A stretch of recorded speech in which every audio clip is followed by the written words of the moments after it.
ધોરાજીમાં નાફેડ દ્વારા ખરીદીમાં મિલીભગતના ગંભીર આક્ષેપ થયા છે। નાફેડના અધિકારી જ આ કરી રહ્યા હોવાના ગંભીર આક્ષેપ સાથે એવું કહેવામાં આવી રહ્યું છે કે ખેડૂતોની મગફળી કેન્દ્ર સરકારની એજન્સી નાફેડ ખરીદે છે। આ ખરીદીમાં નાફેડના અધિકારીઓના મેળા પીપળા હોવાના આક્ષેપ થયા છે।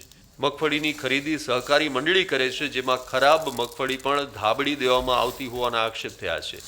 વાત ત્યારે સામે આવી જ્યારે ધોરાજીના શિવાલિક કોર્પોરેશન નામના ગોડાઉનમાં એજન્સીના કર્મચારીએ ખરાબ મગફળી ખરીદી કરેલ છે તે પરત મોકલાઈ, જેને લઈ આ સમગ્ર ભોપાળું બહાર આવ્યું।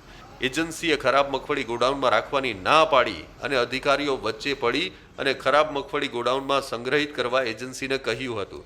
આમ મગફળી કેન્દ્ર પર જ પોલમ પોલ લોલમ લોલ ચાલે છે, તેમજ ખરાબ મગફળી લેવાતી હોવાના ગંભીર આક્ષેપો થયા છે।